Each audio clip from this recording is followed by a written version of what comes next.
Battersea Power Station being renovated. A lot going on the South Bank, including the new American embassy, which I'll point out to you in a minute. Today is the day of the French elections. Revolution is in the air. La révolution is possibly in the air. Some weird sort of like WikiLeaks hacky shit going along with it as well. Obviously the same as the American election. Is France about to get a shock?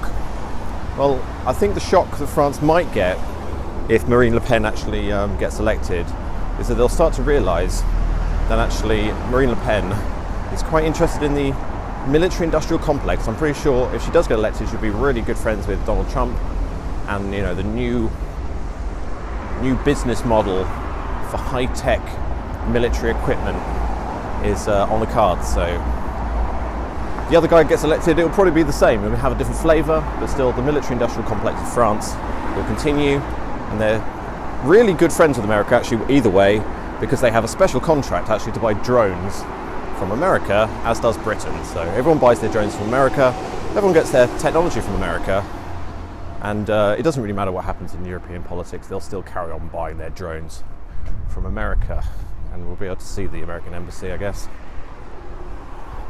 somewhere around here.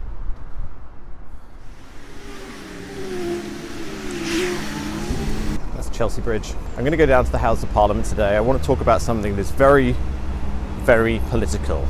You might be getting bored of going to Parliament Square, I don't know. I keep thinking, where's a relevant place to go to talk about this political thing? Oh, the House of Parliament. Oh God, be there every like 5 minutes. But like, I don't know. I might end up going somewhere else. Let's see what happens. There is a class war going on. Did you know? It's like the ancient class war battle between Labour and Conservative.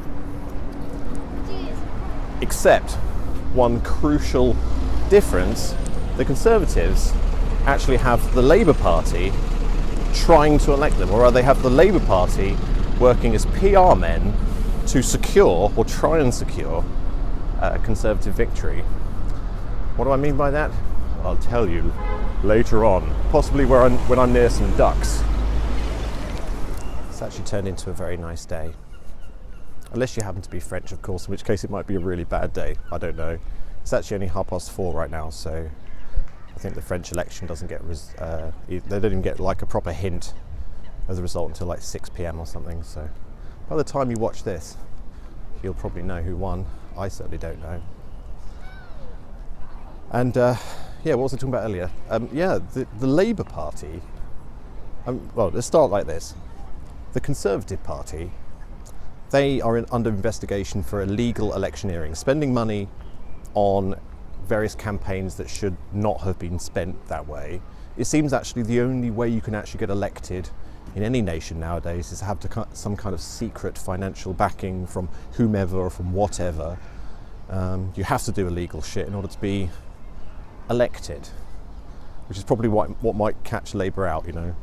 Maybe they're not so into like the illegal stuff anymore, but obviously the Conservative Party got the spotlight on them, as far as you can tell. That seems they basically run the judiciary. I mean, they got the spotlight on them, so they've got to be careful about the money they spend. They can't really spend too much on campaigning because that's not done. And so for some reason they have the Labour Party convincing people to vote Conservative.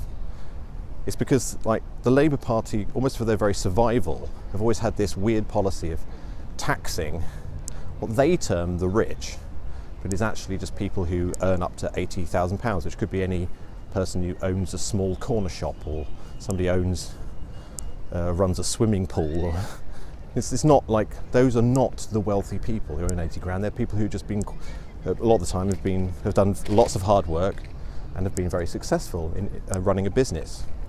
So all they're saying is like those people need to pay more tax. They're calling them the rich. But they're saying like the threshold is £80,000. It means, of course, and you've probably worked this out already, if you earn over £80,000, your tax bracket goes up, which means you then have to earn like close to like something like £108,000 or £110,000 before you actually get back to the same level that you were earning when you were earning 80 grand or less than 80 grand. It's like that whole policy is going to make every single independent business person in this country want to vote for the Conservative Party. But you see, the reason the Labour are really doing it is not because they want the Conservatives to win, although they're almost securing it by making sure that that's their policy, but the reason Labour do it is because that bracket between like 80 grand and when you go to 40% tax, that's what makes people not want to earn over 80 grand. They don't want to like do all of this free work and not get the 30 grand for it. Dude. So they'll stay below it. It's designed to keep people poor. And of course that's exactly what the Labour Party need, because the so-called poor are the people who vote Labour. So it's all really weird. In the Labour Party's mind, of course, taxation is moral. The Tories like to pretend that they're low tax and they're sort of against tax because they want to, I don't know, they want to, all going the wrong way. They want to, you know, take the middle ground, sweep up all the people that essentially have a feeling of like no taxation, minimal government, and all that stuff. It's just all a big pretense. It's what politics is. You know, Marine Le Pen or Macaroni, whatever the hell his name is, Jeremy Corbyn, Theresa May. It doesn't actually make any difference. It's all just a game. It's a big show. And it's the entertainment, the new entertainment for the new news cycle. So there you go. Will there be a revolution in France? Will it be Marine Le Pen? Only time will tell.